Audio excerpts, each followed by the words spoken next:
Hello friends, welcome to Jasvi English classes. Friends, आज हम कुछ इंपॉर्टेंट कोटेशंस हैं किंग लियर के। बहुत ही फेमस प्ले है विलियम शेक्सपियर का।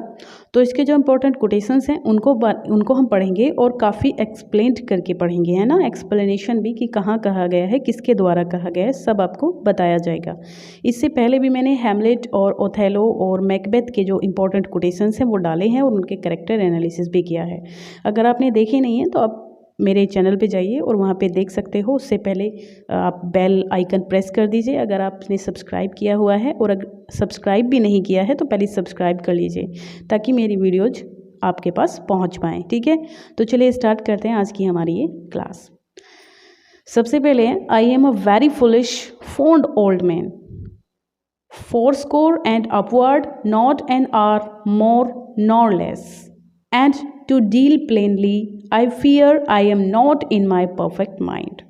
गाइस, ये कह रहा है कि किंग लियर के द्वारा ये कोटेशन कही गई है एक्ट 4 और सीन 7 में। ठीक है, तो यहाँ पे गाइज कहा गया है कि I am a very foolish fond old man, मैं बहुत ही एक मूर्ख बूढ़े व्यक्ति हूँ। Fourscore and upward, not hour more nor less. ठीक है, and to deal plainly, I fear I am not in my perfect mind. तो guys, in the previous act King Lear has become homeless. जब King Lear homeless हो जाता है, उसका घर छीन लिया जाता है उसके भाई एंटोनियो के द्वारा, उसको वहाँ से तो वो क्या करता है, being driven out by his 2 eldest daughters.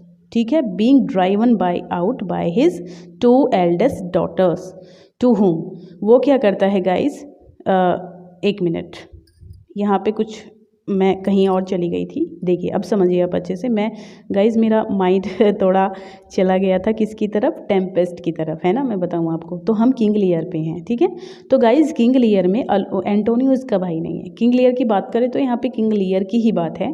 तो इसमें क्या होता है guys, king Lear has become homeless, वो होमलेस हो जाता है जब उसकी 2 बड़ी बेटियां हैं वो उसको घर से निकाल देती हैं, है ना।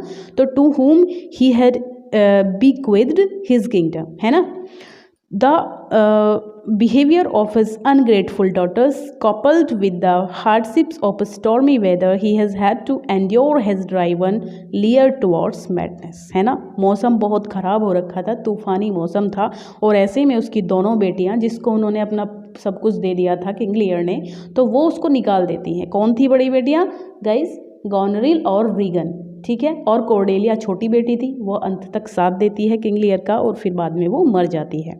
तो जो बड़ी बेटियां थी, कौन सी? रीगन और गॉनरिल, और रीगन ये दोनों बहुत ही मक्कार थी। तो गाइज, ये कहता है कि ये अपनी माइंड ऑफ स्टेट खो देता है, पागल सा हो जाता है जब उसको यहाँ से वो दोनों ही निकाल दिए, पहले गॉनरिल और फिर रीगन। अब चलते हैं, now gods stand up for bastards.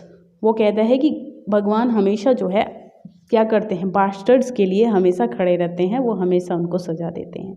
तो एडमंड का ये कथन है एक्ट 1 सीन 2 के अंदर। तो एक्सप्लेनेशन क्या है इसकी? एडमंड इज द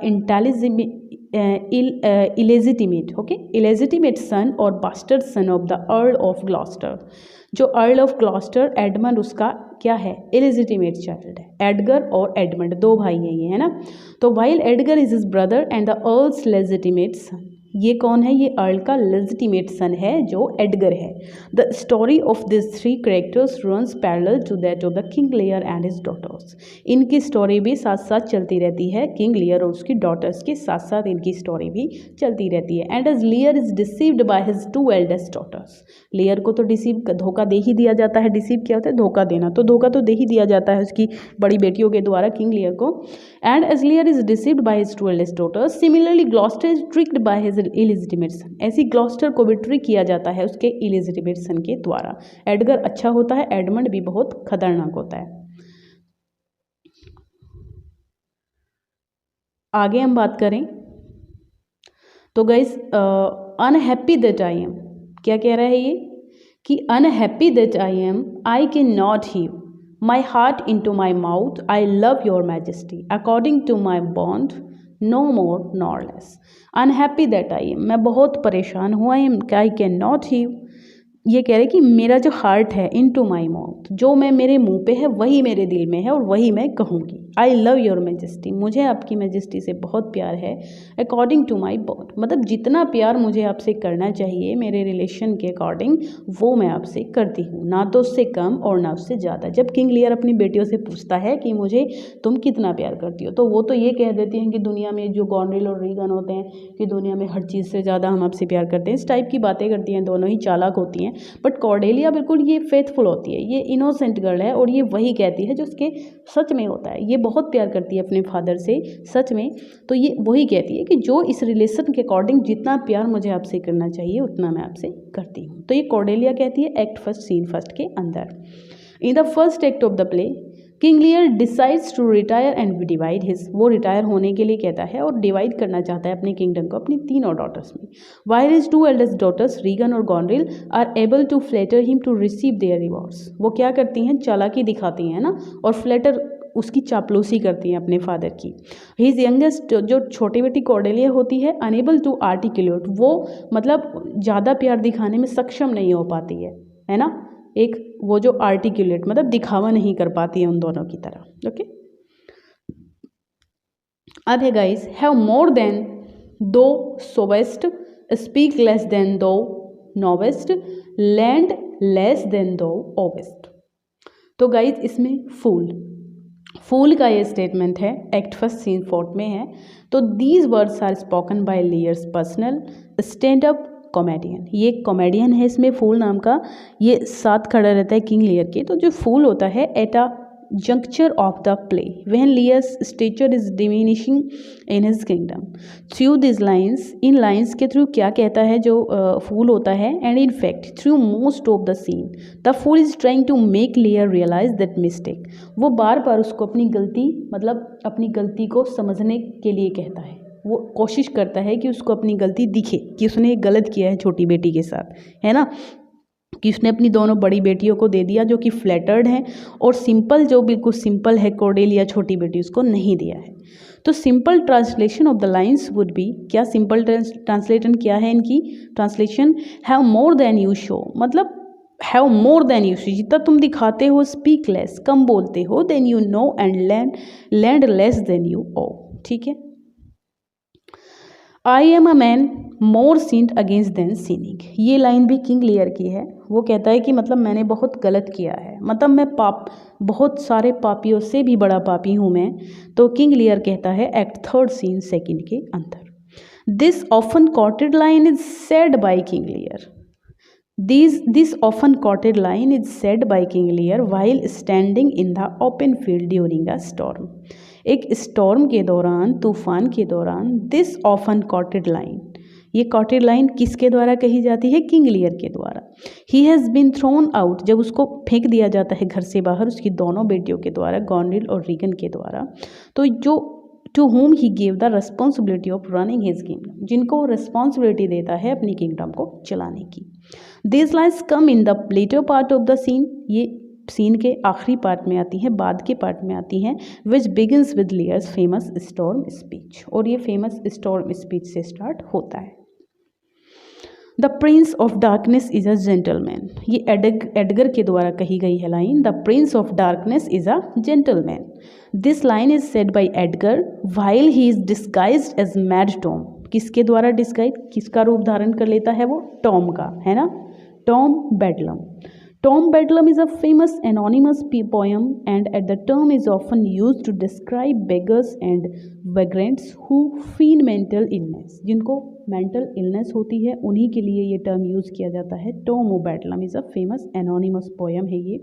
तो here Edgar is replying his father, ये यहाँ पे अपने फादर को रिप्लाई करता है अर्ल ऑफ ग्लॉस्टर को, who doesn't recognize his son due to the disguise, जो नहीं पहचानता है अपने बेटे को, है ना, जो क्लॉस्टर है वो अपने बेटे को पहचान नहीं पाता है। तो ये इसको ये लाइन बोलता है। When we are born we cry, जब हम पैदा होते हैं तो हम रोते हैं, चिल्लाते हैं। That we are come to this great stage of fools, कि हम महामूर्खों के इस समाज में आ गए हैं। तो ये भी लाइन किंग लियर के द्वारा बोली गई है एक्ट फोर्थ सीन 6 के अंदर। These words are spoken by Lear to Gloucester, Gloucester को बोले जाते हैं लियर के द्वारा after Lear has lost his mind, है ना, जब लियर अपना आपा खो देता है तब। इन मैडनेस, पागलपन में, ही सेज, वो कहता है कि well known philosophical lines and this quotation is the most famous among them, ये कोटेशन बहुत ज़्यादा फेमस है सब में। अ चाइल्ड ऑलवेज क्राइज, एक बच्चा हमेशा रोता है व्हेन ही इज़ बॉर्न, जब वो पैदा होता है, ठीक है। तो here Shakespeare use this fact of suggest, तो वो इस फैक्ट को यहाँ पे शेक्सपियर क्या दिखाना चाहता है कि जो न्यू बॉर्न बच्चा है जब वो पैदा होता है कि वो इसलिए रोता है क्योंकि उसको ये रियलाइज हो रहा है कि वो ऐसे समाज में आ गया है, ऐसे वर्ल्ड में आ गया है मूर्खों के, है ना, और a world where people behave idiotically and without reason, बिना किसी कारण के लोग जहाँ पे मूर्खतापूर्ण बिहेवियर करते रहते हैं। As flies to wanton, guys ये बहुत इंपॉर्टेंट लाइन है, बहुत ज़्यादा फेमस लाइन है ये कोटेशंस, तो इनको तो आपको याद रखना ही है और मुझे लगता है कि आप सबको इसका पता भी होगा वैसे। तो as flies to wanton boys are we to the gods they kill us for their sport, है ना। As flies to wanton boys, जैसे कि जो खेलते हुए बच्चे हैं वो तितलियों को मार देते हैं ना, ऐसे ही जो गॉड है वो हमारे साथ खेलता है और हमें मार देता है, ठीक है, अपने एन्जॉयमेंट के लिए। ये Lion King earl of Gloster के द्वारा बोली गई है एक्ट 4 सीन 1 में। तो these are among the most famous line of the play, बहुत ज़्यादा फेमस है प्ले की, आर इमेंसली सिग्निफिकेंट और बहुत ज़्यादा इंपॉर्टेंट भी है। The major theme of King Lear, whether the world we live in, ये इसका यहीं पे ही मतलब है कि जिस समाज में हम रहते हैं by nature indifferent to human suffering, वो जो मानवीय संवेदना है उसके प्रति उदासीन होता है। They are spoken by Gloucester, Gloucester के द्वारा कही गई है ये बात। While wandering on the heath to an old man, in the previous act he has been blinded for aiding Lear, ठीक है, by the king's daughter Regan and her husband Cornwall, ठीक है। चलिए आगे चलते हैं। Blow winds and crack your cheeks, rage blow you cataracts and hurricanoes spout, till you have drenched our steeples, drowned the cocks, ये line भी King Lear के द्वारा बोली गई है। इसका क्या मतलब है गाइज, एक्ट 3 सीन 2 की ये लाइन है। These lines are part of Lear's famous diatribe against the storm, तूफान के प्रति एक डाइट्राइब है फेमस, किसकी, किंग लियर की। The ones mighty King Lear is now powerless, मतलब जो कभी राजा जो बहुत पावरफुल हुआ करता था वो अब क्या है, मतलब हवा ऐसी चल रही है ना, कि हवा बदल गई है, ये कहना चाहता है किंग लियर। मतलब जो पहले कभी इतना राजा था, इतनी पावर थी उसके साथ, अब वो पावरलेस है बिल्कुल, है ना। And has been thrown out by his 2 eldest daughters, और अपनी बड़ी 2 बेटियों के द्वारा उसको फेंक दिया गया घर से बाहर। He makes this speech while plodding across a deserted heath in the middle of a storm, ठीक है, वो वहाँ पे बोलता है इस लाइन को, स्पीच को। In the above lines, Lear calls on the wind, हवा को संबोधित करता है, to blow so hard, मतलब बहुत तेज बहने के लिए, that your cheeks crack, ताकि तुम्हारे cheeks जो हैं वो क्रैक हो जाएं। Nothing will come of nothing, guys ये किंग लियर ने कहा है और एक्ट 1 सीन 1 की लाइन है। देखिए छोटे सी लाइन है, इसका मीनिंग बहुत बड़ा है। This line is spoken by King Lear while he is deciding to divide his kingdom, जब वो निश्चय करता है अपने किंगडम को डिवाइड करने का। Nothing will come of nothing, है ना। तो after his 2 eldest daughter have been able to flatter and deceive him, उसकी जो बड़ी बेटियां होती हैं वो सक्षम हो जाती हैं, एबल हो जाती हैं उसको धोखा देने में और चापलूसी करने में। तो लियर आस्क्स कॉर्डेलिया, तो लियर फिर कॉर्डेलिया से कहता है कि expecting her to flatter even him even more, however she has faith that my love is more ponderous than my tongue, है ना, मेरा जो प्रेम है वो मेरी जीवा पे है। And hence says nothing, Lear replies to this with the most famous line of the play. Okay, nothing will come of nothing, implying that as long as she ceases to flatter him, he will receive nothing for nothing. मतलब जो भी उसका जो किया है उसको कुछ नहीं मिलेगा, है ना। उन्होंने तो उसके साथ फ्लैटरी की है बड़ी एल्डेस्ट डॉटर ने, वो उन पर भरोसा भी कर लेता है, उनको सब कुछ दे देता है, बट कॉर्डेलिया कुछ नहीं देता है कि तुम्हें कुछ नहीं मिलेगा, है ना। तो ये था हमारा आज का वीडियो गाइस। आई होप मुझे मतलब सॉरी आई होप आप सबको पसंद आए।